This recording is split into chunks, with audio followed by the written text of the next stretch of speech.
Good evening, everybody. Welcome to another Tuesday night. This is the breakdown. D.Moss, Yolanda Cancel.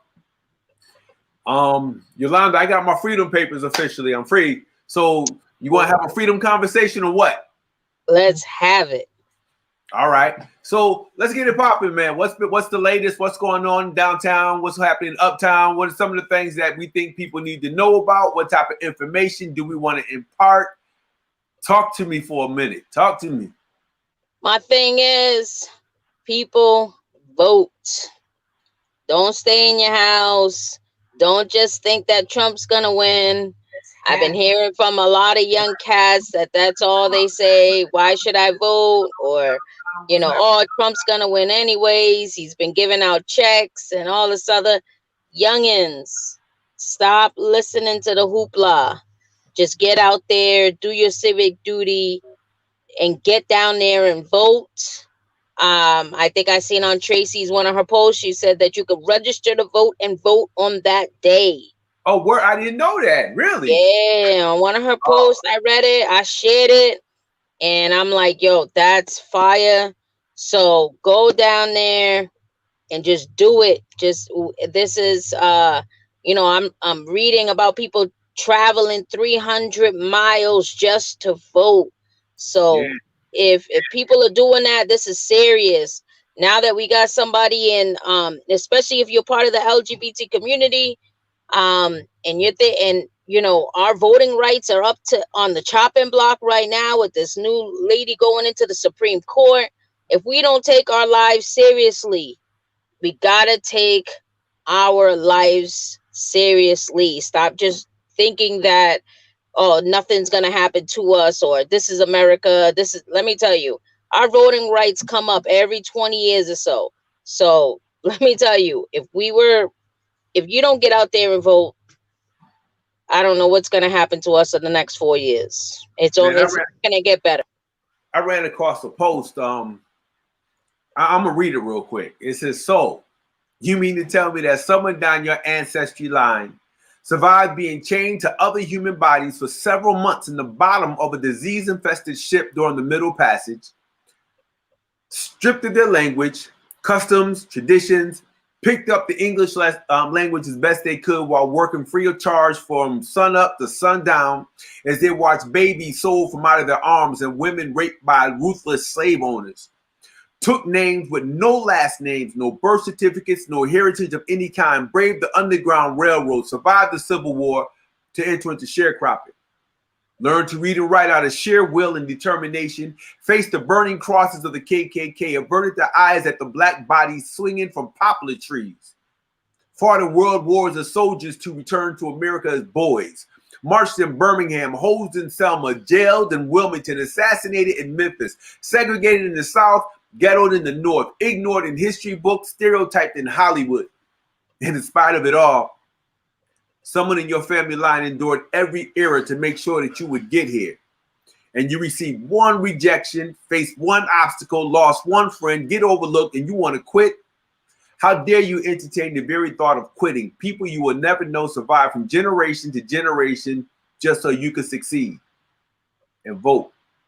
And take advantage of every opportunity afforded to you, not given to you by white America, but opportunities created by folks who look like you, walk like you, talk like you. Got to exercise that vote. That's deep. And also stop letting those right racists change the narrative. Don't let Turtle Boy change the narrative. Don't let them hold on to that flag or hold on to the Blue Lives Matter like if there's not black cops, if there's not people of color police officers. Stop letting them gaslight the situation. By you looking at the flag and saying, and just looking at it like it's racism, it's not. Blacks fought for that American flag just as much as any other fought for that American flag. They just weren't given their piece of land. They weren't given their due diligence on what they fought. They got robbed of their rights. Listen, we need to vote. Gotta vote. My dad did a full tour of duty in Korea. Watched people die, carried bodies off the field, came back to Alabama, and they all got chased up north. Absolutely insane. So you're absolutely correct. I'm gonna tell you like this. I'm gonna go one step further than Turtle Boy. Don't let Mass Live, WWLP, Channel 22, Western Mass News, Stephanie Berry, and the whole gang, over at Mass Live. Don't let them create your narrative. Tell your stories. Get it out there. The beautiful thing is we have access to this beautiful World Wide Web. I know I sound like an old man saying the World Wide Web, but we got access. And that's right. That's what we're doing now. Anybody with a webcam can create a show and get out there and control the narrative. I see Hanif Nelson says, I got to put it up there. He says, Turtle Boy with the laughter. Turtle Boy is this extreme, he's this extreme racist with a blog site.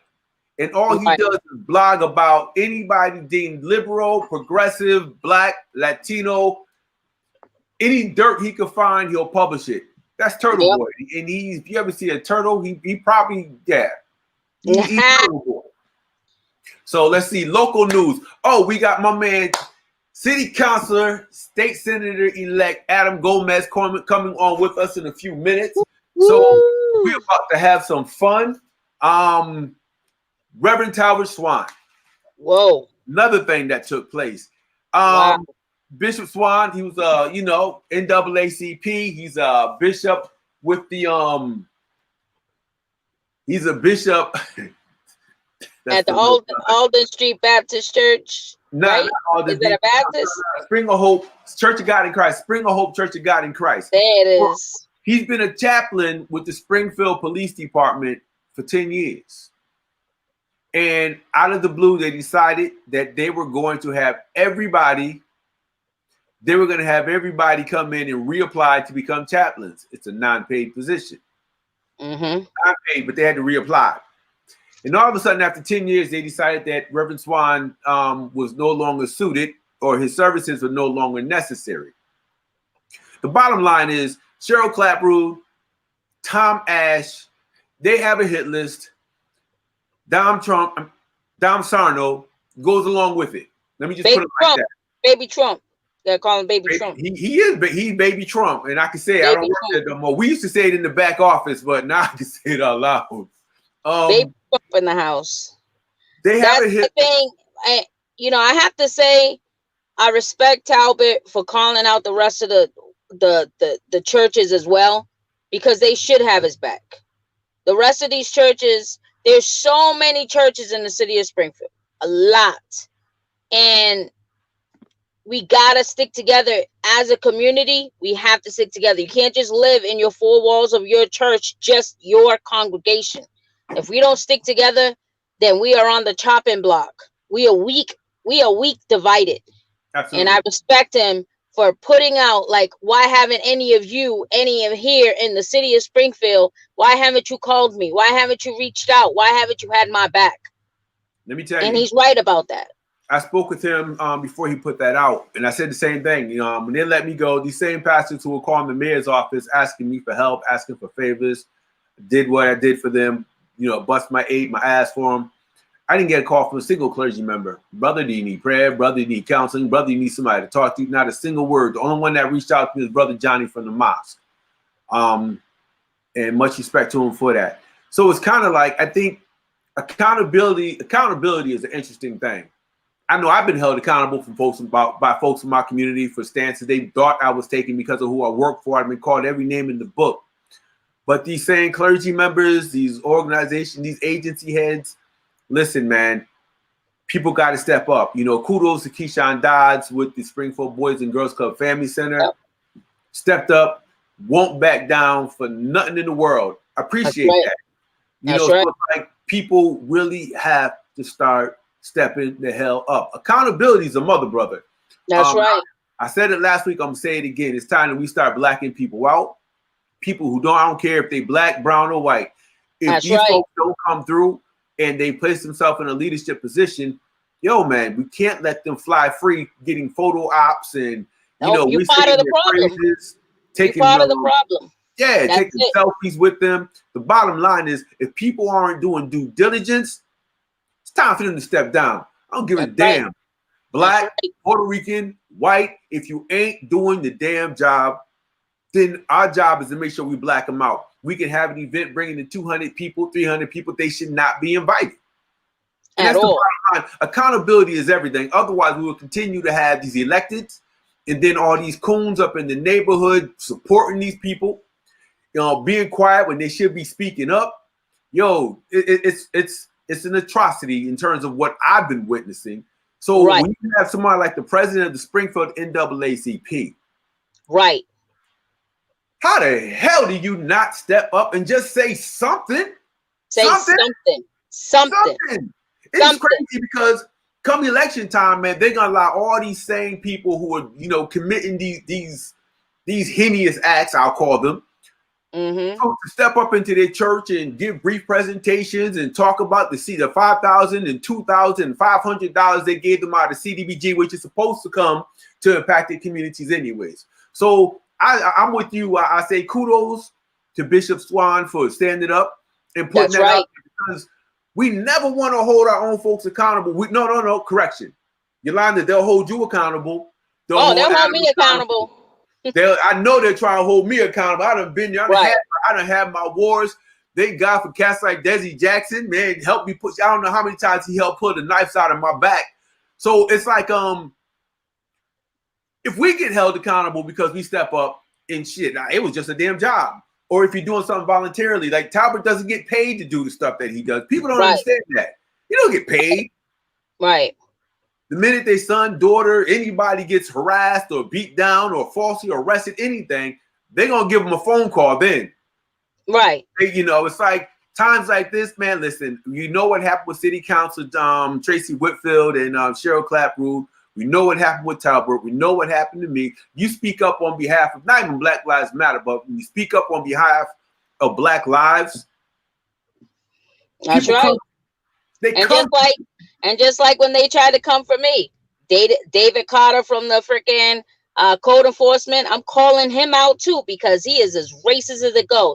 And the bull crap about that is, if you got a problem with David Carter, and you want to put in a complaint, who's the complaint go to? The mayor. And if the mayor doesn't want to handle it, basically you're giving these people a pass to be jerks, try to take your house, try to take your property, try to take your tax, all that. A lot of his funding comes from HUD, which means, well, then again, it's Donald Trump's in office. Under normal circumstances, you can reach out to HUD and hold them accountable for the dollars that they're expending to support his position. Or just call him out every time he tries to come by your house and try to code enforce your house because one of his buddies down the line think your house is beautiful and they want it for $1. Ooh, you know what? Yolanda, you just gave me an idea. How about we take one of these shows and we just reach out, you push it like crazy, and have everybody who had an issue with code enforcement call into the show. Everything is recorded, so it's clearly documented. And I think we're together. Della Blake said, do we need, hey, Miss Blake, I love Della Blake and Spanky. Those are my peoples. Do we need to give people recommendations on how to proceed when things like this happen? I agree there are too many people in strategic positions that are arrogant to believe that a Black and Latino vote will not remove them out of their positions. Absolutely, Della. If we don't pull it together, but it has to be more than lip service. It means that we have to sit down. We got to be more than strategic. We have to be tactical. And there has to be a long-term plan. It's not going to happen overnight. We got 3 years to get the current mayor out of there. Everybody else, we just got to bust our asses to get them going. We got to organize. A good start. We can't. And the thing is, we got to stop splitting votes. If we continue to split votes because there's too many Latinos, too many Blacks running, then he's just going to get back in office. We have to stop voting against ourselves. We got to stop splitting votes, and we got to stick together. Right. But in order to stick together, whoever's going to take the leadership of the helm has to have a vision. When you don't have a vision, people tend to be all over the place. We got to be focused. We have to be process oriented. Bishop Swan is on. What's up? Bishop Swan said, what's up, peeps? Good evening, Bishop. We was just talking about you. Good evening, Lisa Thompson. Hodea Dastro was gonna. I hope I say your last name right, brother. He's gonna be on with us next week, Yolanda. So that's what's up. Rose Catering Webster Smith says receivership is big money. Listen, receivership is huge. Right. Huge. And why does only end? Receivership is supposed to go down the line each time. Why does Yellow Brick and certain only 3 of the top tiers are only the ones who get it? That needs to be put out there. We have to look at the properties that go into receivership. I don't know how many times we fought to help people from our communities keep their property. Yep. We have to look at that process. We have to look at who's being taken. Look at the number of people who are losing their family, losing their homes to receivership in the city of Springfield. Look at how many times they have realtors and developers who are already in line to take over somebody's property while they're still living in there. Yo, Yolanda, we got Adam Gomez coming on. We have a whole lot we need to talk about. Cynthia Davis Swan, what's up, sis? Says long-term planning. I've been telling people this work continues for generations far beyond November 3rd. Listen, November 3rd, that's electoral process. That is clearly the electoral process. What we need to do is get involved in the political process. What we tend to do is we'll vote and then we disappear. We'll vote and then we disappear. What we need to do is vote, and then we need to stick around to make sure that we follow through on everything that people say they're going to do, because accountability is everything. Hanif Nelson says, what's up, Hanif, my brother? Without a vision, there is no direction for the leadership to move towards or the people to get behind. Let me say it one more time. Without a vision, there is no direction for the leadership to move towards or the people to get behind. So, listen, vision is everything. So you're right, Ms. Blake. We definitely got to pull it together. I don't want to give you any recommendations off the top of my head, but I tell you what, I promise you, with our meeting next week with Jose Adastra, I'm going to let you know right now, we're going to come up with something. We're going to have some recommendations on next week's show. Today, our intention was to come in and talk with City Councilor Adam Gomez / State Senator-elect Adam Gomez. And I tell you right now, Brother Adam, are you with us? Tester 1 2. Tester 1 2. Can you hear me? I hear you. I hear somebody whistling too. Nah, you don't hear whistling. That's a baby in the background. That's the boss of the family. That's the boss right there. That's little Milani. That's the boss. It's shower time in the house. Yeah. You heard what we were talking about. And just before you say something, Adam, I gotta say this. I'm glad Adam is on, because as we talk about the power of the vote, I think we just proved something to everybody in the region. Nobody's job is secure. Nobody's job. The expectation was that James Welch was going to come through and just clean house, and they were going to have a couple of drinks and laugh about the fact that they beat Adam. They're going to send him back over to the North End. Yeah, he ran what? Adam, yo, man, you smashed it. And you showed what happens when you actually reach out across the line. Yo, you brought communities together, 2 communities in particular, that folks never thought would come together and support one particular candidate. The bottom line is, you have somebody who had their feet on the ground, or as Dominic Sarno says, boots on the ground. Your boots are always on the ground. So with that being said, everybody, let's welcome my brother, our brother, Adam Gomez. Adam can't come on camera today because the camera's not where it needs to be. So, but we hear that incredible voice anyways. How you doing, Adam? Well, first and foremost, I want to thank you, Mr. D.Moss, and also my friend and my compa, my friend, like I like to call her in the struggle, Yolanda Cancel. Yolanda Cancel and I have tremendous history, just like D.Moss and myself. I think that I was listening in the last couple of minutes on a lot of the things that we were talking about, and I'm going to be totally honest, man. These are real conversations that people are having in these communities that are so important for them to understand. I'm somebody realistically that folks counted out from day one. I remember in 2015, when we were when I was working on Yolanda's Cancel's campaign for Ward 3, right? And we're sitting up in my office in Ward 1 in downtown, and I'm over here giving her strategies on what I think would work, and creating her banners, creating her flow. And she goes, "Adam, why don't you run?" And I said, "Man, that ain't for me. I see what it does to families, right? Because obviously, you know that I come from a activist background. You know, I come from two parents that were involved in the Latino community here in Springfield, and from there, I seen how politics in general, if you're not loyal to the soil, what I'll call it, whatever the soil is at that for those 4 years, you tend to be hurt. At the time, my parents were loyal to Charlie Ryan, and were helped Charles Ryan to be elected. And now moving forward, Dominic Sarno was the mayor at that time during this process. So we ran an 80-day campaign that even in my community, they thought that that I could not even make it across the finish line. And then during that time, with the 80-day campaign, with the help of neighbor Jafet Robles, we ended up winning with about, I think it was 54% of the vote.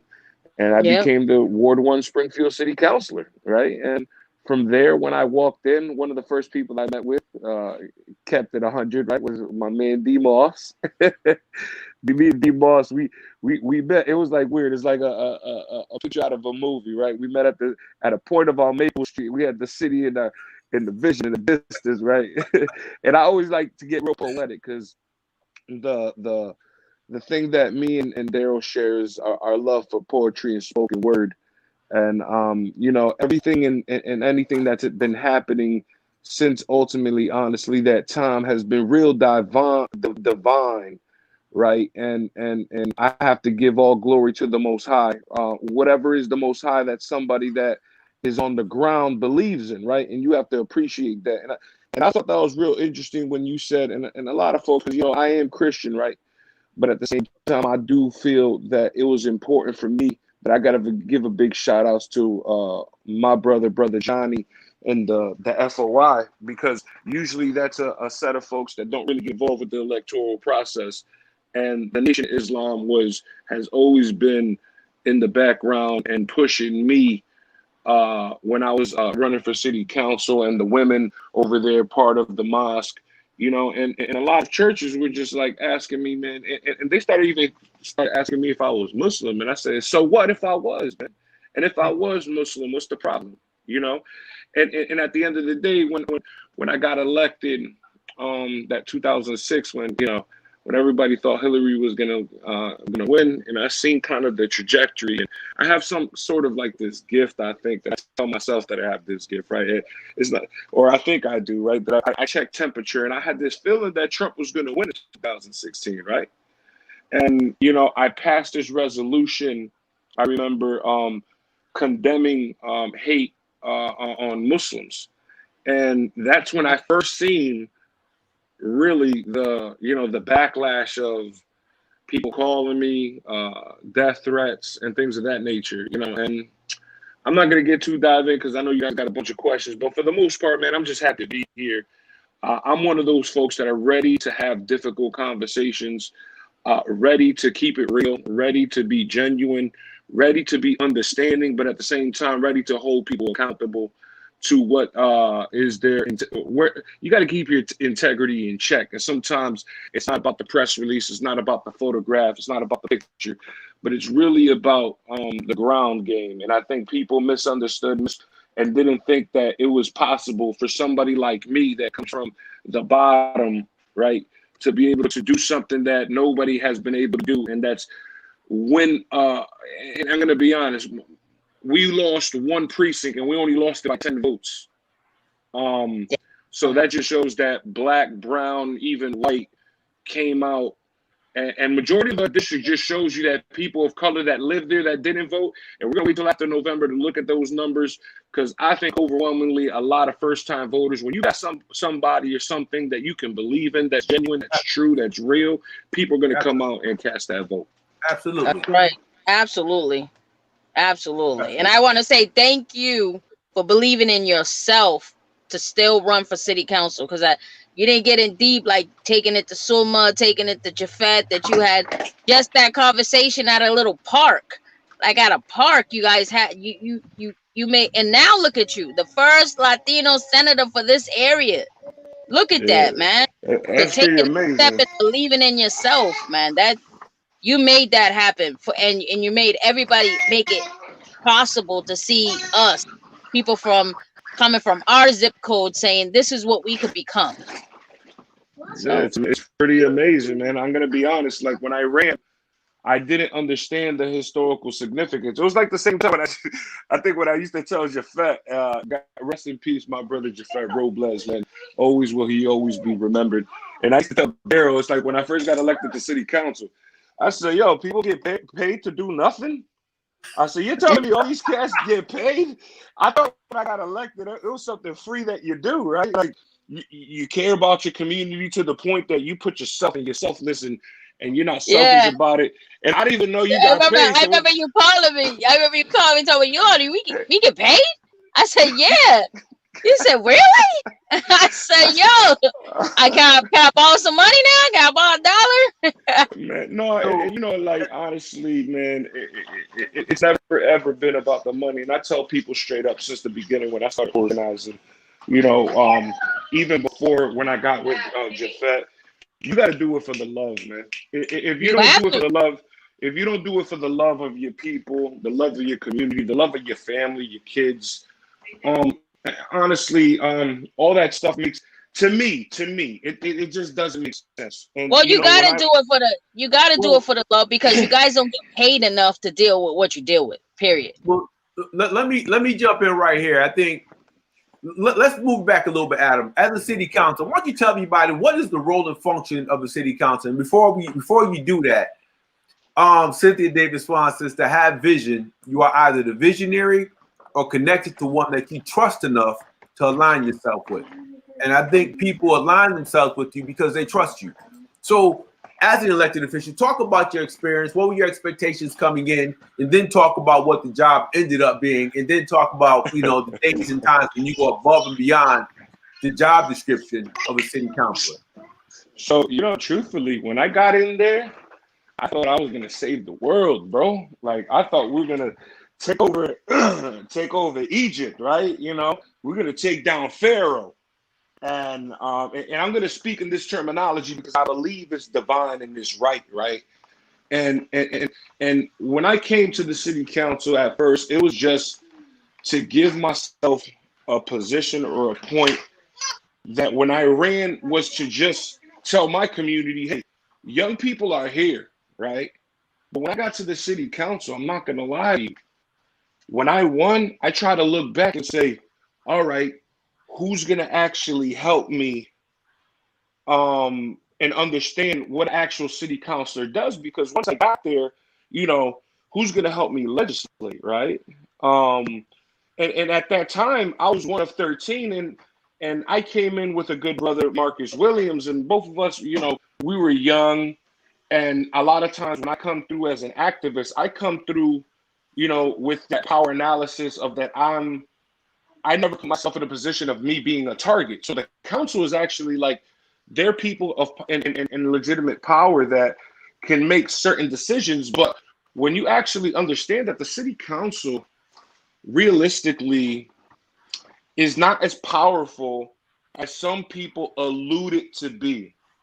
The truth in the fact that the city council has to really particularly deal with land use and ordinances within the municipal boundary of the city. A lot of the things that we get calls for don't necessarily have to do with the responsibilities of the city council. So we're just to start over, like we create ordinances, which are just in layman's terms laws, right? If you would have asked me this in 2015, I wouldn't be able to answer your question, but this is awesome. So an ordinance is actually a law. A resolution is just something that you stand for and want to push, but it's non-binding. And non-binding means that it can pass with a favorable vote which can be majority, which is 7, is favorable, and then super majority is 9, and I'll get to that a little bit. When we're talking about, because so we have regular meetings when we have to pass financial orders. So financial orders and ordinances, you need a super majority, which is 9 votes. And financial orders are like movements between funds or accepting grants from that the city has. And then ordinances are things that that also are on, and we want to be better creating a new law. Like, Adam, if you can hear me, Adam, if you can hear me, you're going in and out. If you can go back to a space with better reception. I apologize. I'm gonna make sure I'm in space. I apologize. Just so where I left off was, ordinance, and then you have from we deal with land use a lot. So city council on hearings meetings, we deal with kind of a time where we become this judicial quasi board on hearings meetings. So when somebody needs a special permit, and a special permit is necessary for somebody to open a type of business, right? And I think that's what a lot of folks have the misconception of trying to figure out, when developers come in, to make sure that, that they're abiding by kind of the zoning or the rules or the stipulations that we create as for the special permit. They have actual kind of guidelines that we put on, or the city puts on, and if they don't abide by those, that they can get their special permit remanded. Right. But for the most part, the city council is a fiscal oversight to the mayor when the mayor wants to, really get involved with, spending some money on some things. We try to make sure when it comes to the city services that they're equitable, and that the money that he is spending when it comes to budget time is sound and it's working for the residents of Springfield. The great thing about our city is that before there wasn't ward representation, and right now, for the time that I've been on the city council, we've had majority minority council, which is great. It's awesome. We've had, for the most part, right now we have the first time 3 Latinos. We have 5, I think, African American, and then 5 Caucasian, 4 Irish, 1 Jewish. And we have 2 women, which I know that I'm going to be on my way out soon enough, because I'm going to be. I just got elected September 1st, but I would love to see in the near future more women on the city council, a more diverse group of folks that really look like what the city of Springfield looks like. But the city council has different. It takes some time to understand those powers, because then you look into the type of charter the city is in, and like Worcester's a strong council kind of government. And then, like, the city of Springfield is strong mayor. So in Worcester, the highest go-getter of the city council would actually be the mayor, and we would hire, let's say, a city manager to run the city, so to keep politics out of it, right? And then with a strong mayor, it's essentially what the fact of the matter is that having a strong mayor, all executive authority goes through the mayor. We just say yes or no. We agree with it or we don't. And we need to make sure when we don't agree with something, or we do want to agree with something, we have to have super majority on a regular basis to make sure that we pushing ordinances and things that, reflect what we're trying to do in a more equitable standpoint for the city of Springfield, specifically with communities of color. Okay, that's what's up. How about your work outside of the city council chambers? And I think that's where the gambit starts, right? So now, outside of those times when we're in the chamber, we haven't been in the chamber quite a while now because of the pandemic. Sometimes we're there till 12 o'clock midnight. Then where the really work comes in, that is not necessarily really part of the job, right? When we get elected, the job is adequated in the time that you spend in the chamber and at subcommittees. Right. The things that we do in the community is to kind of stay elected, and that's where the real work is, right? Constituent services like going to events, picking up the phone, going to civic associations, going to neighborhood boards, really listening to the ground, right? When people say that, oh, this is a grassroots approach, in my perspective, you have to have your hands on the ground to really understand what the grassroots is, right? And if you don't have your feet and your hands on the ground to really understand the pulse of your city, sometimes that things get in the way, and then what it is that you put your trust on face value of people that say that they're on the ground when they're really actually not.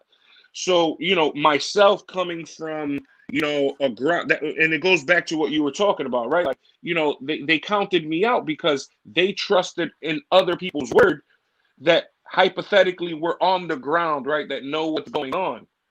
But realistically, when you have lost touch with 155,000 people and your largest win number is 11,500, you have a stronger, a larger percentage of people.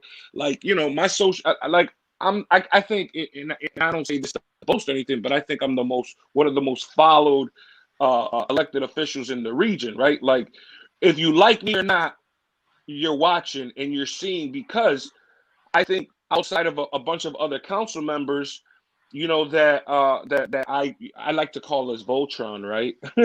we kind of are the most seen, most respected in the community, right? In the community where it counts, because we don't have to be elected to make impact in our communities. And if you do it for the love, right? People are going to That's see right. you and say, you know what? Tracy's always in the building. Adam's always in the building. Marcus is always in the building, or Malo, or Jesse, or Katie, whoever it may be, right? Depending on who it is that you pay attention to the most. But if you're a person that you're everywhere, right? Because you traditionally love what you're doing, you love the position to be able to talk and work with people, and how can I be of service, right? That's when somebody calls me, I say, how can I be of service? Because we have a duty to the people and putting people first before our political agenda. And a lot of people, it's funny, they have hit me up with or I've heard things like, Adam has this political agenda. It's like, yo, my man, I've never written a press release in my life. Like, and the thing is, if you're doing the people's work, the media is going to be there. But the most important thing that you have to do, and the reason why I use social media to my advantage, is because I'm not going to tell nobody, I'm not going to let nobody tell my story, right?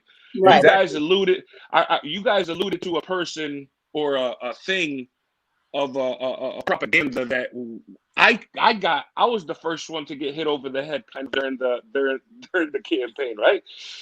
The gentleman, and I'm going to be respectful. No, I'm not. The dirtbag, right? The dirtbag said that I was a gang member, right?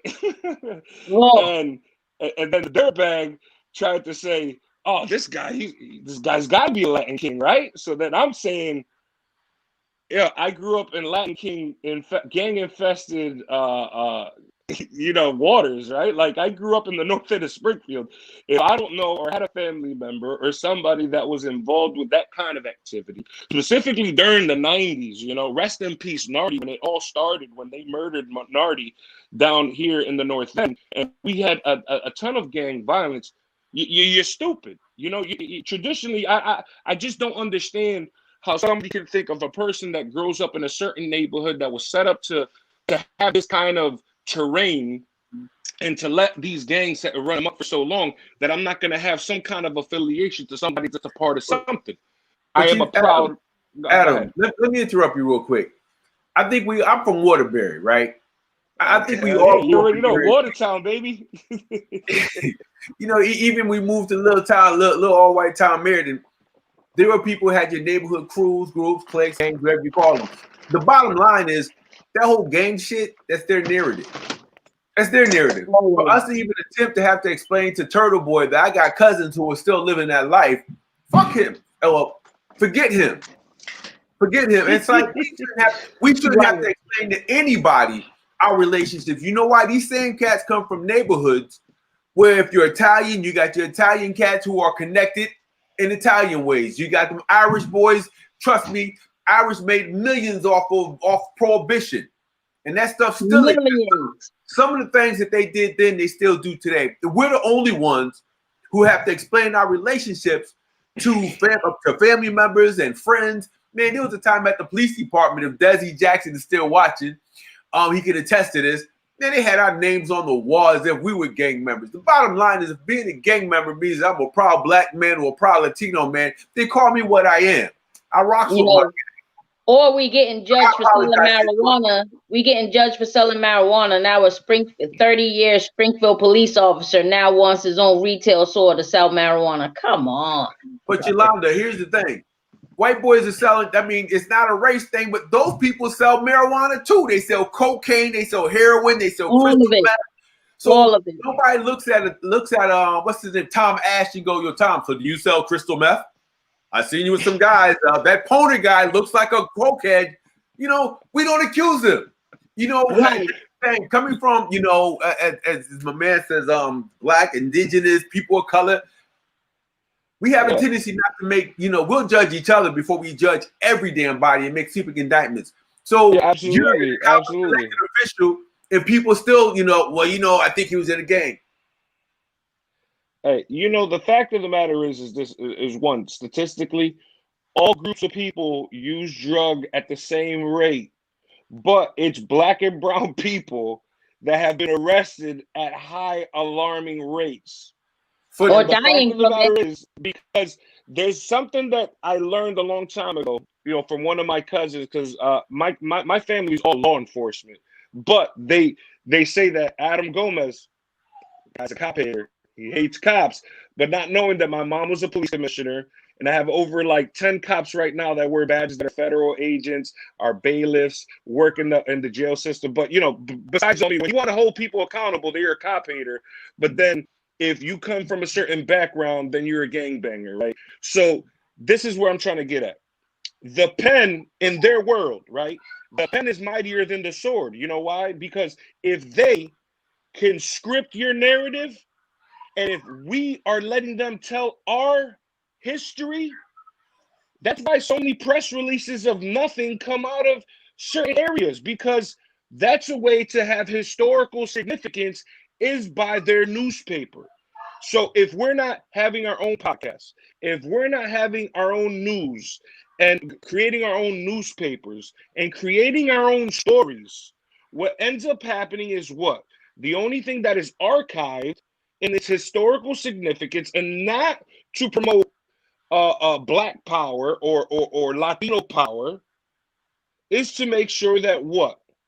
And you've seen it over and over years, even when you look back at the hieroglyphics, or when you look at how in history they have come and destroyed all of our history, because if for years to come, 100 years later, it's a whole new group of people fighting for the same equitable standards to be seen. But now with technology, that's why they don't want us. And all of a sudden they say, listen, we have a social media policy. And all of a sudden, the only people that have it looks like historically that been getting hit with the social media policy and how they weaponize it is people of color. Oh, my bad. But all right, do you remember the round table that we had on race? We invited you to it, Adam. You were there. The whole conversation, we're having a conversation on race relations. And the whole time, Donald Trump and the crew kept talking about C3, policing initiative, police community initiative. They were talking about everything they're doing to bring crime down, as if there's an automatic correlation between race and criminality. So we talk about people like Mass Live, talk about the institutions like Mass Live, the creeps like Turtle Boy and all those folks. Yo, man, when they think about us, it's always criminality. Our problem is every time we start thinking about each other, we drag them into our conversation. C3 is a whack job, and I'm gonna say it, and I'm gonna say it again. Well, it's a whack job. It's a whack job. My opinion on it. But you can't put John Wildegger as a sergeant at Forest Park. If you have he was in the South End, You already got arrested in Connecticut for prostitution. You're gonna come down to the South End where we have a high rate of prostitution, and you're gonna think that he's going to arrest other prostitutes to do his job? But Yolanda, the C3 in Mason Square, Rich Johnson, those guys did a hell of a job. Before with C3, most people have no idea. It was called the Mason Square Initiative. It was something that Denise Jordan and I started because they didn't think that the C3 would even work in Mason Square. They didn't want it in the square. We were told by Fitch and by Barberi that it wouldn't work. But the thing is, it's not on the police department to make those things work. It's on the people. My problem is it's on the people, but the reason why it works at Mason Square and the reason why it works in the North End is because the stronger leaders. I was the only stronger leader in the South End, but Adam, what's his name got kicked out. Any of the leaders that tried to step up in the South End, if it wasn't run correctly, if they wanted to overpower and overshadow Forest Park, leaders got kicked out of the Forest Park, including police officers Jesse Miller, and the rest of them got kicked out of there when they were doing the job. Nobody was doing it like Forest Park was doing it when they were there. Well, Yolanda, go ahead, Adam. Chime in? Go ahead, Adam. I apologize. Go ahead, Adam. One thing that is evident is true. I love the conversation. Is that we know that C3 in its inception was created and started in the North End, right? So before I became a city councilor, I had to deal with C3 in my neighborhood. Right? They used to call my neighborhood Baghdad. To be honest, we had people 60-minute show, right? There was people tying each other back to back, driving around, dropping the semi-automatics. It was a war zone, right? Granted, one thing I can say, right, of C3, when you have the right leadership in C3, which I believe that early on they made a great decision of hiring and putting officers from those neighborhoods that were born and raised in those neighborhoods into those units, because then you see what cooperation from the neighborhood, and you see more of a buy-in because people and they know the neighborhood. That's why it worked, I think, out in Mason Square, and you had some officers that made it work in East Forest Park and in the South End. And in the South End, to be totally frank, what I loved about South End C3 that you guys had for a short period of time, there was some money that was through the Burn grant that you guys were able to do the promotores, right? And obviously, regardless of the differences that some leadership had over there, I think it's important to show that you guys, to me, showed the other C3s, regardless of if it was working or not, that you guys guys were more community oriented when it came to the initiatives. And but that came from us fighting back. We had to fight the cops, literally. Us as promoters, we had to fight them to stop them from overpowering us, because the cops that were there, they lived in Agawam. None of the cops there, except for when DeSantis came in. DeSantis the only cop who grew up in the South End. He is the best cop out of everybody, out of all that they had. We had to kick Wildlegger out of there. You know that. I made it public until they silenced that boy out of that unit. Well, I had to deal with Wildlegger in the North End before there was even C3, so that's even another conversation. But you know what? What I'm trying to do is we had initiatives. I'm sorry. Go ahead. We can talk about C3 all day, but I think that those are just small pots. And it's like if the neighborhood's involved, there could be change. When the police run the effort, there's no change. The bottom line is it has to be neighborhood driven. It does. I'm a believer now. Before I didn't really believe in C3. I'm going to be totally transparent with you guys, and I'm not trying to be political. I used to have a real big problem of the over policing that happened, like the militarization of our neighborhoods, right? Yeah. But when it was more community driven, when when Mason Square, when Tracy and Brother Richard and Yolanda and all of them started having more community access to community events, and it wasn't like the militarization, the over policing. yo, you can definitely just there was trust. There was trust back in the neighborhood, and people were actually living in harmony. You know, like you can actually walk down these neighborhoods and feel safe. You know, right now, obviously, we're in a different point in time. You know, when it comes to the pandemic and under Barbary and whatever the case may be. But I think that and Daryl was there, right, when we started even the E3 in downtown. And in downtown, a lot of people are like, oh, look at what C3 did. The mayor didn't even want to sanction E3.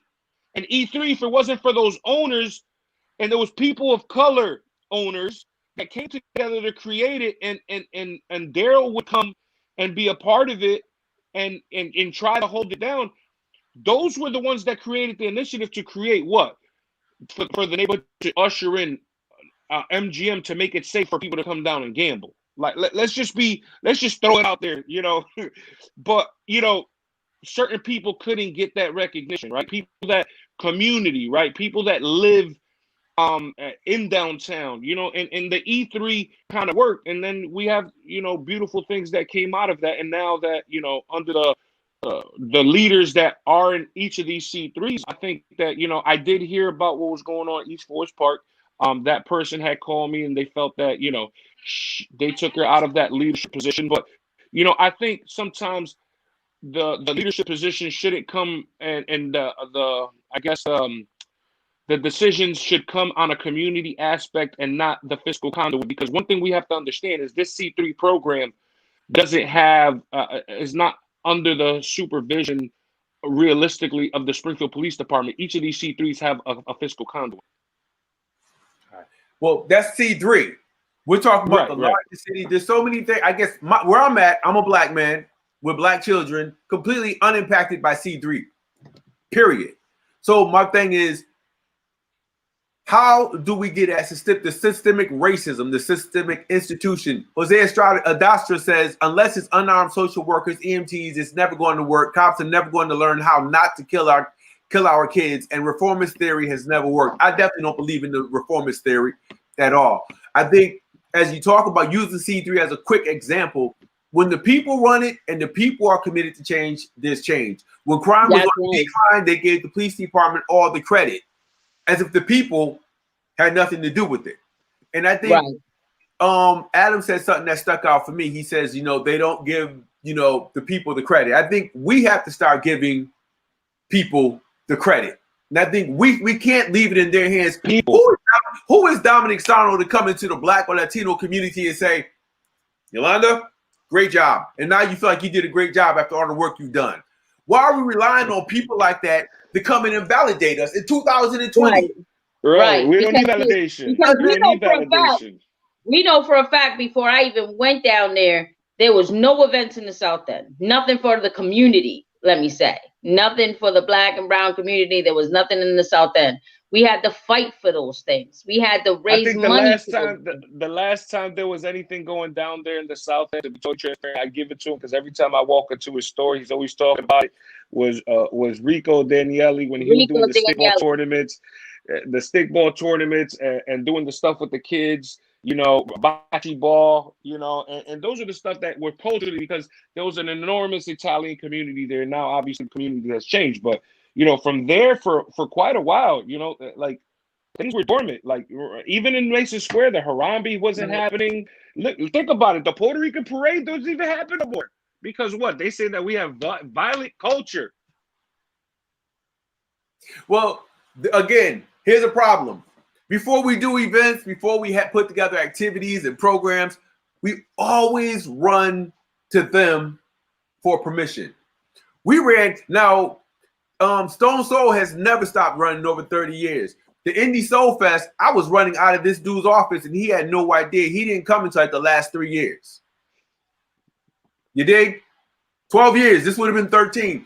I think as long as we stop running to them for them to kind of, grant us whatever it is they do and say, we the white people think Yolanda Cancel is doing good. It's like, who are they to give us that power?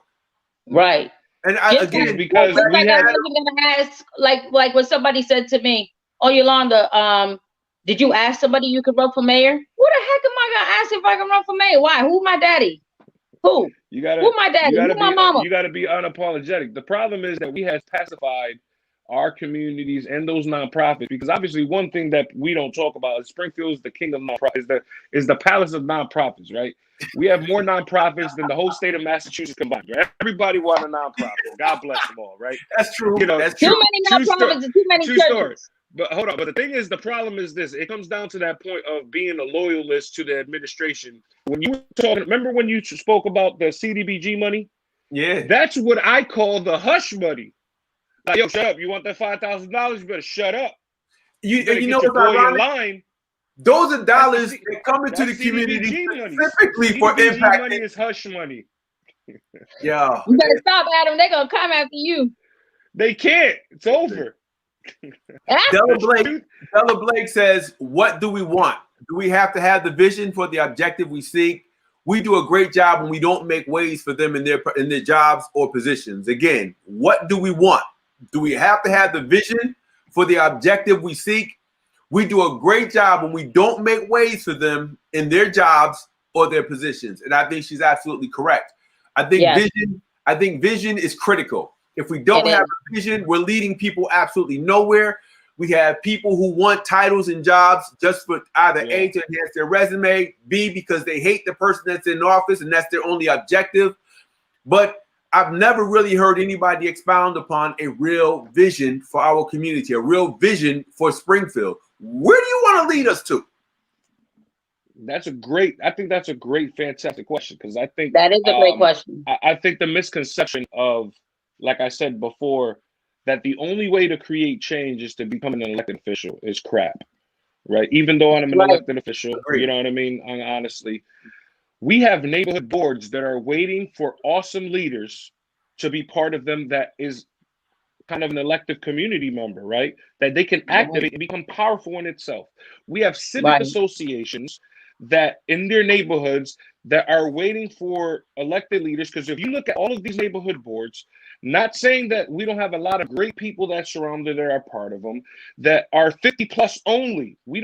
One thing we don't tell our kids, and one thing that before I became a city council member, I ran for my neighborhood board. And one thing that I learned is that if you're 16 years of older, you can vote in your neighborhood elections. You can run to be part of your neighborhood elections. Yeah, there is 22 neighborhoods, 18 or 17 neighborhood boards. 17 neighborhoods. 17 neighborhood boards. So Bay Meadows is part of that 17? Because I remember, not Bay Meadows, but Bay Area had restructured. I apologize. So for what it's worth, there's different levels of community engagement only in Springfield that people can get involved with, right? Like I said, neighborhood boards, civic associations, even their ward democratic committees, or if they, we have minorities that are part of the Republican committees. You guys can, get involved with what you feel. I think people have this misconception that you need to step into and change it to create change, but realistically, that the change is on your street. You start in your neighborhood. You go next door and make sure abuelita or abuelo or Mr. My neighbor was Ezra. Hey Ezra, you got everything that you need. He's like a father to me. His name is Ezra Walker. And from there, when you start on your street, you go to the next street. And then you go to the next street. People are scared and haven't done just the small steps of work to create the bigger picture. Everybody wants to just jump to the bigger picture without doing the groundwork. And when we don't do the groundwork, what we get, people that are disengaged and misinformed and create their own narrative. And then we get put in a position of what? We have 12,000 people voting to the leadership of a city of 150,000 people. But that's just on a municipal level. But let's not confuse the bigger picture with the vision. You got to have a vision. If you want to be an agent for social change, you got to have vision. So I dig everything you're saying, but I want to make sure people don't get that confused. We got some comments coming in. I want to read them real quick. They're coming in kind of quick. I can't even keep up. Hold on, y'all. I'm kind of getting old. That's good. That's good. Slow down. Come on, Daryl, keep up. Sorry, Yolanda. Zadie Gavan says, internalized racial oppression is why we need validation from the outside because we can't celebrate each other. That's right. Internalized racial oppression has been around forever, and we've still been able to move forward. And I agree with her a whole lot. We gotta push these people out of our heads, out of our conversations. Really, I agree with you, Zaida, on that one. Let's see. I just seen another one I want to put up real quick. Where is it? Regarding C3s, Ashley, I can't say your name, Nyman, says they should have them. Regarding, I think she's referring to the C3s. The city needs to be made as safe as possible, especially to protect the youth. I think the city doesn't necessarily need C3s all over the place. The city needs to ensure that everybody has a fair chance at some type of opportunity to make money and to live. It's all about a quality of life. What we need in Springfield is the same thing they have in Agawam, Wilbraham, and Long Meadow. What we need are opportunities. When developers come to town, when these small pockets of opportunities are made available, they're constantly hiring people outside of the city of Springfield. And they damn sure aren't really hiring Blacks and Latinos. So what we need are jobs and opportunity, not just jobs and opportunity. We need funding to create our own businesses as well. I just want to say that. So I hear you on the C3, but if you want to save community, you give people the opportunity to support themselves. Hanif Nelson says, well, there needs to be two visions. The one that the people in power set, and if we like it, we'll get behind it. The second vision is the corporate vision of the people that holds those in the official. The second vision is the corporate vision of the people that hold those in official capacities accountable. Some in our neighborhoods don't have the second vision, as they don't understand that the need to have that to keep elected officials accountable. Hanif, at some point you have to come on, you have to explain that one. I need to hear that verbal so everybody can read it. Della Blake says, we don't hold elected officials accountable to our needs and demands because we don't know what we want ourselves, or it is not clear. We need our agenda. We need our agenda as a guide to refer to as a checklist as to whether these elected officials stay compliant. Couldn't agree with you more. I agree with that 100%. 100%. And that's one thing that we were working on, and I've been saying, right? We need a flat out agenda. Let it be an educational agenda, an economic development agenda. And we've had this conversation before. We need a blueprint. Yep. We need a blueprint. And if we don't build the blueprint, our generation, we're playing into another person's blueprint. Yep. Like right now, when we run amok and we protest without running and we just protest for no reason, we're running into the gambit of running into their blueprint, and we're trapped. Like when people say, yeah, I'm in the trap. I said, man, do you understand they just got you telling yourself that you live in a trap in your own neighborhood? You're trapped. Yeah. Crazy. Talbot Swan, the Bishop Talbot Swan says they shut the entire Black nonprofit community up for a measly, take my time to say this, $46,000. Every Black agency that services in Mason Square, every Black agency that services Mason Square, Urban League, MLK, Girls Club, Children's Study Home, etc., got a combined $46,000, and those Negroes will not speak out against this administration for measly $5,000 grants. Absolutely correct. Millions of dollars comes into the city for community development block grant, HUD grants, which should impact the most impoverished neighborhoods in the city. And the only thing that hits the hill is that $46,000 to $50,000 they're getting peanuts out of the pot. Nobody would speak. I've talked to people who are like, yeah, I ain't saying nothing because if the mayor get mad at me, what if I need him? You can't even get a fucking phone call with him. How do I know? I was there. You're not going to get a phone call. Zamali Rivera Delgado, neighbor to neighbor, baby. That's what they do. Della Blake commended to Adam. She said, yes, Adam. Hosea Dastra. So there's an incredible lack of public education and awareness, and that is not the fault of the Black Latino youth. That is an intentional design by the white folks that run the house. I agree. But the focus it's not just the youth. We can't compartmentalize. That is not the fault of the Black and Latino family. We have mothers, fathers, children, family, huh? Each one teach one. Absolutely. It's about the family. So I agree with you, Jose. Della Blake says, how forward are we moving when we are in the same conversations? We need a blueprint or a roadmap. When I was 20 years old, about 30 years ago, on the campus of Southern Connecticut State University, we had the same conversations that we're having now. Back then, there was a Black mayor, John Daniels. There's all-white alderman council in New Haven.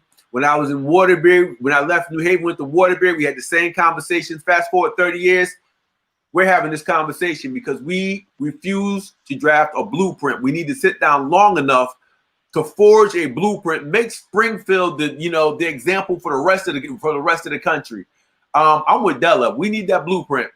Cynthia Davis Swan, my hope is this election will provide a blueprint and it will serve as a guide for our demands. As long as we look at this from an electoral process perspective, we're not going to change anything. It's bigger than this election. We have it's about position, it's about positioning, it's about developing an independent, standalone economy so that we can support ourselves. Everything depends on the dollar bill. As long as we're held hostage by a paycheck, man, that blueprint ain't coming. It goes back to what Talbert said, $46,000, and we can't get a single paid leader in this community to step up and say something. Wow. Let's see. Zyda says that number is scary. Yeah, by design. Cynthia Davis Swan, I'm loving you. Black and brown voters can reset the dial now. We can reset the dial, but we still need that vision and that plan that Della Blake spoke about. If we don't have a plan, we reset the tone, but then we go through it again in 4 years from now. So we gotta have that vision. We gotta have that plan. Everybody needs to stay on code. Zyda Govan, I'm done. Now you're Adam, go ahead. No, what does it stop us from, one thing that I seen during this pandemic is it gave us a chance to like kind of slow down, right? And see things at a lens because we were moving so fast, right? Everybody just moves at lightning speed, with how technology and society, but with this pandemic, I got everybody just really like just press pause. And what I seen was that while we were waiting for the government to save us, right?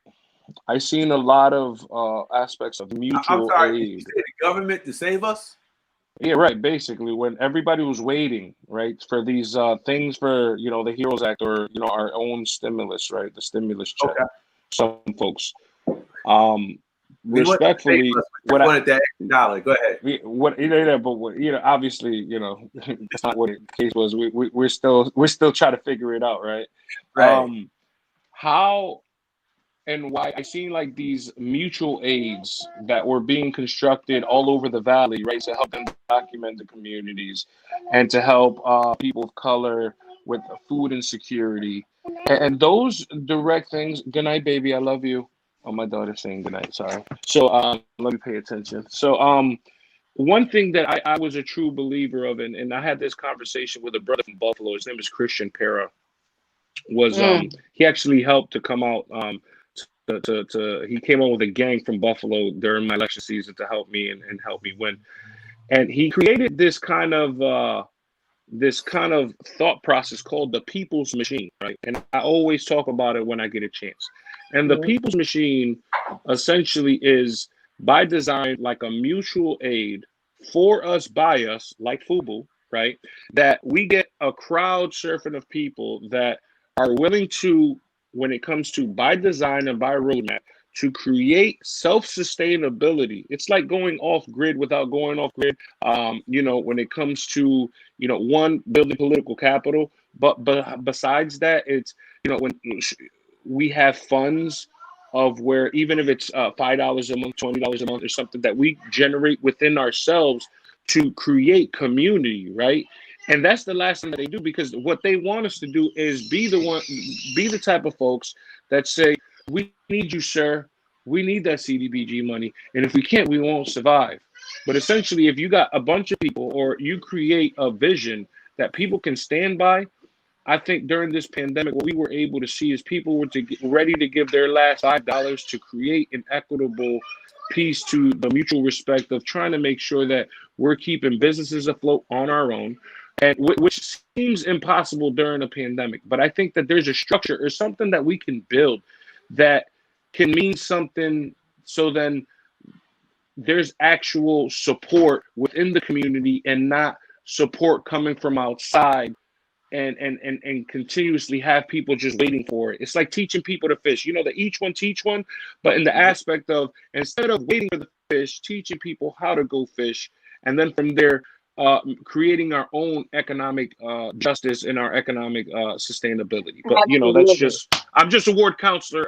I don't know anything, but No, I think that that's something that, because the power of our and I'll stop with this. Our power of our dollar in the Black and the brown community that doesn't sustain us, and I understand that they've it's taken generations to get us out of that system of keeping our money inside of our communities. So I know it's going to take a long time to get us to figure that out, because if we continue not supporting the Bumpies and the Medina supermarkets and those Black and brown businesses, and we say, oh, they opened another Family Dollar around the corner, I gotta go to Family Dollar because I'm going to save 50 cents. You don't understand what job we're saving or what business we're keeping afloat, because that business is the one that kind of is supporting the Harambis or the Raids or the Springfield Red Sox there at Mason Square. You know what I'm saying? It's just right. I was a big critic on that. I was a big critic for them putting KFC right next to Erica's. Like, I was a big critic for that. Like that to me was just like, it just bothered me. But the whole situation about the each one teach one and getting people to teach them how to fish so they can fish for themselves. The same thing goes with that when it comes to politics. Stop trying to call me and ask me, Yolanda, who should I vote for? 1, 2, 3, 4. Why don't you know who to vote for? How do you know about that candidate? I know who I want, but who do you want? Who do you want to be your elected official? Who do you want to be your mayor? Who do you want to be your city councilor, your rep, your senator, your U.S. senator, state senator? All of those things, your president. You got to learn to listen. You know what's going on with your family values and who do you want to represent. And that's what we need to start doing. Stop waiting for everybody to just do it for you. Do it for yourselves. And this is how we become a stronger community, by doing it and learning and teaching and helping each other eat and fish, so we can all fish together and we can eat together and break bread together. Do it. Okay. Lisa Thompson says we operate backwards. Our demands need to be met before our votes. I'm going to repeat that one. That's dope. We operate backwards. Our demands need to be met before our votes. I agree with that. We put people in and then we say, here are our demands. It's backwards. Zada Govan says, we need to elect people who have our best interests in mind and heart. We have to run for office and continue to support each other in every election for the next 40 years and beyond, to change the policies in this country that continue to oppress and pit us against each other. We need to come together and stay together during the rough and tough times in order to make serious change in this country for us, by us. I agree with that 100%. And I think that comes with that blueprint that Della Blake has been alluding to all night. So I agree with that. People, you can read it for yourself. We need to elect people who have our best interests in mind. We have to run for office. And that's as easy as putting yourself in a position to be voted for. Simple as it sounds, it's really not that complex. We got to do that. Yup. Time banking. Digging it. Cynthia Davis Swan, the largest Black bank is 750 million strong. Sounds like a lot, right? However, the strongest Asian bank is $50 billion and Latino is 20 billion.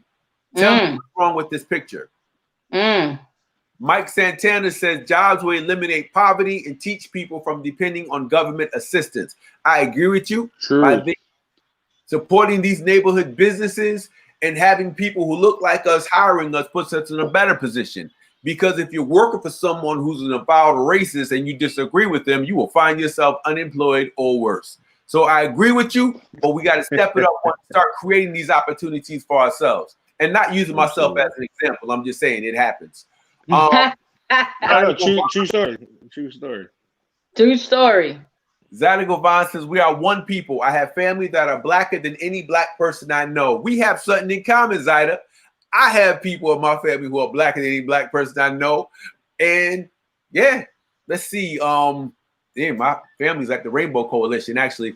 Charles Stokes, with that being said, we are still divided and we need to have an honest conversation because some of the elders in both communities, we are divided. Because of some of the elders in both communities, we are divided. And you're right. I need to get into that. I think that's a mentality. Hold on. That's a mentality that you choose to be in, and I mean that with all due respect. If Right. old folks, if old elders don't want to get along, which I think is total crap, because at the end of the day, those are their best friends. It's a game to keep us to. It's when you go to the club or when you go to the park, kids are playing basketball. We are commingling, right? The whole division is a political game for us not to figure out to think that we're not united. And in essence, then what that creates, it transcends to what? When we're going after jobs, when we're going after funding. The whole point, and me and D used to argue, or not argue, but we used to like, because we were on the same level when we were talking about this. What do you mean? Like, D, you're my man, you're my brother. Like, how are we? And the thing is, if we feed into the mentality that the man has created to pit us against each other, right? Then we're the ones that have lost. And if we keep on putting our eggs in that type of mentality, and for the ones that try to manipulate us to make it seem like they're superhuman, yo, you bleed. In the words Right. of the great Biggie Smalls, you bleed just like us. What do I Yep. look like fearing somebody else that breathes the same air as me? Are you kidding me? I'm sorry. I Adam, just Adam know what it is to go right up against those gatekeepers. You weren't taking no for an answer. and Listen, it is, and I'm gonna be honest. I respect what elders had to go through at a certain time, and they trailblazed for folks and young people to be able to, start off at another starting point that they didn't get to, right? But then the right. problem is to be able to pass the baton. And that's something that I always, when I ran in 2015, that was like my slogan, yo, pass the baton. I'm not Pass the asking to baton. disrespect you. I'm not saying that you didn't kill yourself and it wasn't blood, sweat, and tears to get to where you were at some moment. But the times have changed. And whatever strategy that you guys used to, whatever your chess game was, is not the chess game that we're playing right now. And you have to humbly say, okay, you might have some wisdom that I need to listen to, but honestly, moving forward, sometimes I believe outside of to be honestly, the systematic racism position of it, what we haven't done as communities of being black and brown is one thing: we haven't united. And Right. if we play into And that, go ahead and I'll be quiet because I'll be now I was getting gonna say, emotional and stuff. but to Stokes' point, and I think we be doing ourselves a grave disservice if we don't throw everything on the table. Right. We need to have an honest Indeed. conversation. Bigotry exists. Anti-blackness, anti-brownness, it exists in our communities. We have people. Indeed. It clearly exists. And for us to proceed and walk blind, we have to be optimistic about our potential and our capability. We have to be. So I'm digging you on that. But at the same time, we still have to have that conversation. I think I shared with you guys the story about, the Irish back in the 1800s, early 1900s. You ever read the book Before the Irish Were White? Yo, they intermarried with black folks. They lived in the same neighborhood. But once they got in a position where they controlled all the entry points, they closed the doors on the same people who helped feed them, made sure their kids had clothes. They closed the doors on them folks. So those conversations, if we're going to have conversations, True. That part of the conversation we can't just avoid. We have to be open and honest with that. We throw it out on the table. Yeah, and I think Stokes just did. So as we build this blueprint, we have to have honest dialogue and say, look, yeah, my grandmother, my aunt, fuck that. My cousin hates you. So we got to be in the same thing we tell white people. If you're not checking the people that you roll with, then we can't have that conversation. You're indeed, and that's indeed true. Then if your husband's a racist and you're not having the conversation, then me and you can't vibe. If your wife is a racist and your kid is, we can't vibe. So these are conversations we have to go back to our respective communities and say, listen, man, it's like Game of Thrones. These cats got the bigger arm. We have so many when it comes to our common interests, it's clearly there. Right. We got to make that happen. We got to do it. Like me and Adam. Me and Adam had to have that conversation with a Latino woman in the North End about Tahira Amadou Wadou. She's like, oh, my son's in the military. And we're like, what do you mean by that? You can't vote for her? And it was like just a misconception, but we have to have that conversation with people in our own neighborhoods and our loved ones, our family members. Yeah, I remember that. It was at the corner of my block. And I happened to Yeah, be walking and I stumbled on them door knocking. And then this woman pulled up, and then Yolanda tried to give her the piece of literature. And she was like, "Oh, nah, she's a terrorist." And I was like, "What?" I said, "Yo, listen, even if I'm with her or not, I'm not gonna let you disrespect a good woman. Like you ain't Right. gonna just." And that's that misconception. People be just driven that's by that fear. But you know what? Those neighborhood people are the people that we have to be having these conversations with. We do Mhm. dialogue all the time because there are conversations and dialogue that have to take place. So, and when we have these conversations, we have to be willing to check each other. Yep. This show y'all call the breakdown is really the shakedown. I'm telling you, like I'm telling you, man. We having all the hard I think there's a couple people I hope like, yo, you guys are having a real conversation. Yo, big up to Charles Stokes, man. That's my man. I love him to death, like straight up. Yeah, he's one of the most brutally honest people that I've ever one of the learned most to appreciate. ever. Yep. Let's hit these comments. Here we go. Pick up. Della Blake says, if our community could reference and agree with some or all aspects of an agenda, they could be more confident about who to vote for. Della, we got to bring you. Just got to just bring you on the show, sis. Right. Yeah, she's on point. She's dropping gems. She's dropping gems. Man. Listen, man, she's dropping mermaid gems. Listen, Right. when that sit down takes place, she's gonna have to be at that table. And that's the crazy part. We always look for certain time. Well, you know, we have to get all the elected officials, we have to get the corporate heads, and we have to get the agency heads. Man, listen, it's people like Della Blake who work miracles behind the scenes, and you'll never see her coming, but she gets it done. So I want to say thank you. Desi Jackson, my other brother from another mother, says, absent, when you talk about each one, teach one, and giving people the resources to teach them how to fish, he says, absent the equipment, one can't fish even with the knowledge. You gotta find a way to create that equipment, even if it doesn't exist. And that's why we need to come together and put heads together and just kind of make this happen. Build our own equipment. Zumali's been dropping them. Here we go. We are conditioned to capitalism where it's supporting our labor as part of an extractive economy. We should look at what we have and value that. Our time and our skill sets go a long way. I agree. Hosea Dastro, we need a candidate that supports basic income and Medicare for all. I could support that. Y'all already supported one. Yeah, we did, didn't we? That's right. Hanif Nelson says, I think in response to the other thing about if we all have jobs, jobs will eliminate poverty. Being an owner and an investor will generate wealth. I dig that, and now I'm stealing that, Hanif. I'm going to make that my status. Jobs will eliminate poverty. Being an owner and investor will generate wealth. Keep your C3. Jobs to eliminate poverty, business ownership, investing. Let's generate some wealth, generational wealth. All right, my man Danny Burrows in the house. Can I add one thing, Daryl? Yes, we need the leadership that is going to help small businesses flourish. If you raise your taxes and you're pushing us out, then small businesses cannot succeed. And Daryl, I'm still waiting on a blueprint for small businesses to rework this city from like Tapley Street to City Hall to the health department. We need that as a small business. Absolutely, we do. We got to continue to make that happen.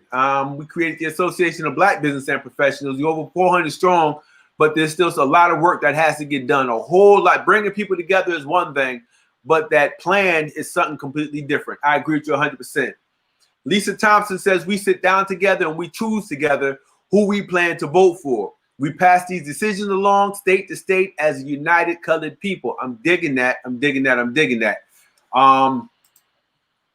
Let's see. Zyda says that was a reply. Oh, to Charles Stokes. Sorry about that. Let's see. Lisa, and we stick with the plan once and for all. We stop bullshit. Hey, watch your language. Zyda, dividing us is by design. That is intentional so that we won't come together. I agree 100%. Let's see, Jose, there's a ton of misogyny, patriarchy, homophobia, drug shaming, and pro-child abuse mentalities that break families apart for sure. A lot of that stuff we talk about the effects, but we got to get down to the root cause behind a whole lot of that. But we're going to talk about that next week. Desi, drop that science, been my position. Mike Santana, being united is powerful. Listen, man, being united is a mother brother. We walk in the room together, and the mountains will move. Absolutely. Black and brown united, and low-income whites need to understand that they are more aligned with the agenda of black and brown people than they are aware of or have knowledge of. Especially Poor People's Campaign, man. The Poor People's Campaign, bro. I'm just gonna clap for that. That's right. They destroyed 1,000 groups along the way just to prevent that from happening. Yep. That's how they keep us divided through the zip codes, because they don't want us talking to each other, talking about these taxes and all this other stuff. That's right. The woman that used to speak that same language that Della's speaking was the great Michael Ann Busey, man. And I gotta give her flowers. You know, Michael Ann Busey was part of the Poor People's Campaign when it first started. From its inception to where it's at now, and you know that's exactly what we need to. We have so much economic, things that all of those groups of people can adapt. That really have a relationship, and that's really the ground, right? That's really the grassroots. That's the people that have the power to be able to use and to create electoral power, so we can start changing that demographic. But that's positive, man. She's dropping gems. Della, thank you for today. I think I've appreciated a lot of her comments more than anything. Man. Thank you so much for keep on dropping those gems. Heck yeah. Rivera Delgado. Oh, I'm sorry. Zaida said that is the truth, Daryl. Thank you. Zumali says, put me on here. We'll bring you on. Look, we down to break. Yolanda Teller, we down to break it. We want to break it down so we'll be forever broken. We'll bring you on. Charles Stokes also has a show starting on Saturday. It's late. I'm old and tired. Look forward, Charles, at some point. Post the name of the show and the time on Saturday. I'm so sorry, brother. You know I love you. I just can't remember. Della Briggs says she will be at the. Yes, you will be at the table. I know where you live. You definitely gonna be at the table. Saturday we'll bring the table. We'll be at the table. Let's see. Ben Swan Jr. Two truths. One, education is key. We need to ensure that our children embrace education early, acquire the tools to think critically, and not fall for bullshit. Watch the language. Two, there is power in numbers. We all need to exercise responsible ownership of our community. As Adam suggested, one approach is to populate and leverage your neighborhood council. Strong neighborhood councils can leverage city government. Yo, we need to hit them from every entry point. I'm digging it, Ben. May, all I'm saying is May is coming, and May is when those neighborhood boards happen. Just a gem. Just let me drop my gem on that one. Ben Swan Jr., God bless. Yo, fire music, brother. All right, Charles Stokes, Black Liberation Alliance for Change. Email blackliberation@gmail, BLACLIBERATION@gmail.com. Like to get involved. Also, I am thinking about running for city council. Well, thank you for making that public announcement, my brother. You just made it public. Let's see. Carolyn Rose says, a united people is powerful. Listen, man, y'all can say that all night. I can sleep on that one. Absolutely. Della Blake says, I like that, Ben. Yeah, I agree with that too. Lisa Thompson says, for sure. I think I got every comment up in there. I want to make sure everybody feels included, because this is not a personal conversation. This is indeed a community conversation. We started this show and other shows just like it to make sure that we begin to change the narrative for ourselves. We should not have to wait for someone to give us an opportunity to get this type of information out there to our public. That's right. So we created our own platform, and there are a number of platforms, folks, that need to exercise and support. So that's right. And then you got some information in the community. Don't contact them. Contact us. Contact Daryl. Send us the information. We'll take your press advisories, your press statements, and we'll get it out there in every one of the shows to make sure that people hear it. They won't print your stuff. I'll tell you what, we'll share it. I think information is so damn key. Ben Swan Jr. talks about education is key. I think education comes in a number of ways. Not just when we think of education, we think of public institutions. We think public education, private schools, colleges. Man, I learned more at my mama's church than I did in. By the time I got to elementary school, we were already reading. So being able to read, understand, analyze what you're reading, math, all that stuff, man, we can share this information. And Absolutely. There's so many ways of teaching people. I think information is critical. Hanif, last comment. We need to get back to teaching civics, financial literacy, media literacy to our communities, both the young and the old. We need to be teaching it to our families. All right, y'all. We are at the hour and a half mark. Adam Gomez, closing thoughts. And I want to thank everybody. I think I can join you. I speak for Yolanda and say we thank everybody for participating tonight. Man, woo, y'all made it hella hot. I'm loving it. Oh, Zadie Bond says City Council speak out November 16th regarding the statute of. Oh, yes. Thank you for bringing that up. Yes.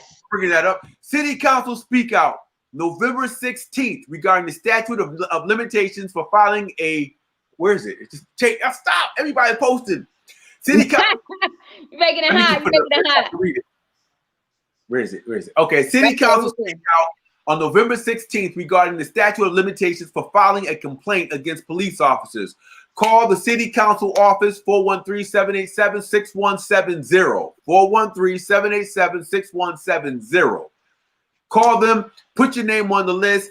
If you're not sure what we're talking about, you can go to Facebook.com/OnDeckTV. Look at the broadcast we had last week with Orlando Ramos, and he broke it down to the point where that 90-day limitation will forever be broken. Bottom line, if a police officer commits any type of heinous act, breaks the law, anything, they have 90 days from the time that atrocity is committed to be prosecuted. So if they committed crime on November 4th, they have 90 days from that date. After that, you can't even bring it up. They can't be consequenced. We want to make sure that changes.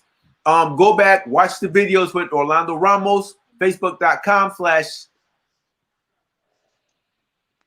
I just went blank. TV. Here we go. All right, y'all. Thank you, oh, we needed that one.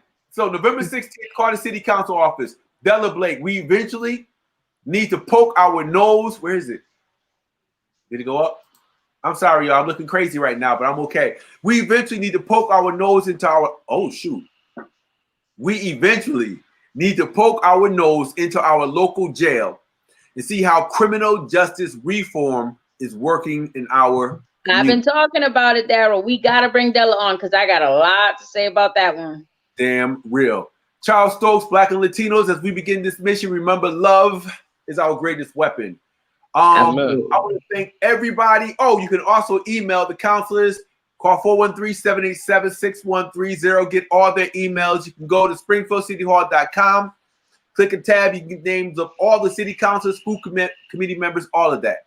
So we at that point, we got to say goodnight. Adam, closing thoughts. First, I just want to thank you guys for giving me a chance to just come on to the breakdown and more of a shakedown. I want to let everybody know that, one, I am super humbled to be able to serve the city of Springfield and as a Springfield City Councilor. And now super humbled to be the first one in a long time to represent the city of Springfield and actually reside in Springfield, the Hampton District, to become the first man of color to represent the Hampton District in the State House. We have some challenging times ahead of us. I think right now we have to be really honest with each other. See, we're going to need each other more than anything right now. More than anything, we're going to need each other. But come November, this election year, please make sure everyone is counted. Go out there and cast your vote. Please vote for Adam Gomez. Regardless if I have somebody not on the ticket, I'm going to be standalone on that ballot. But just to show the people that we're coming in numbers. I think that this is probably the most interesting time in this, not only the economic renaissance, but the political renaissance. We tend to call it a revolution, but this is an awakening that I believe in, and I have seen this, and we're standing in front of, and we're our ancestors' wildest dreams. So please join me and making sure that we come together collectively not only in this election, to make sure that next election and the elections to come, that we're electing people that come from a place of love and compassion and not from an agenda that respectfully just plays into the corporations and the need and not in the needs of the people. And last, let me leave you with this. We have the 31st Springfield Puerto Rican flag raising on November 2nd, on Monday, day before Election Day, to commemorate Puerto Rican Heritage Month. I'm inviting everybody to be a part of it at 12 noon, where we're going to be honoring all Puerto Rican firsts. We're going to be honoring Cheryl Copley Rivera, our first woman legislator, Jose Tesado, our first Puerto Rican city councilor, Carmen Rosa, our first woman school committee woman, and also Zaida Luna, our first woman city councilor, Puerto Rican, and the late, great Mike Rivas, who just passed away. And we're going to be honoring Mike Rivas. He was the first Puerto Rican in 1981 to run for any political office in the city of Springfield, and also none other than our first ever Puerto Rican elected official in the state of Massachusetts, happened here in Springfield, Cesar Ruiz, that was a school committee member back in the 80s that ran with Mike. So with that being said, please come down to the flag raising. But with all due respect, I just want to give it back and yield my time to say you guys are loved and blessed. D.Moss, I love you. Yolanda, I love you. And I love my community. And I love everybody else that was on this. And Lisa Thompson put out a little tidbit. Show up to the Halloween parade at the mall on October 31st from 2 to 4. So with that being said, Hampton District in full effect. I'm looking forward to it. I'm going to get sworn in on Three Kings Day. Amazing for me and my cultural aspect of being Boricua. So salute. And I look forward to getting down on the breakdown and the shakedown. You know what I'm saying? All right. Thank you. Thank you. So, oh, yeah, follow me on Elect Adam Gomez on all social media platforms. Thank you. Got it. Yolanda, anything you want to add before we call it a night? Man, y'all better stick with us. Me and Daryl, this is just the beginning. We got more and more coming to you. Give us all your information, because knowledge is power. And the more we know about what's going on and boots on the ground in the city, contact us. Let us know what's going on. We are your social media. We are your media. Thank you. Y'all. With that being said, much love, much peace, much respect to you. This is The Breakdown. We're going to holler. Till next week. We out.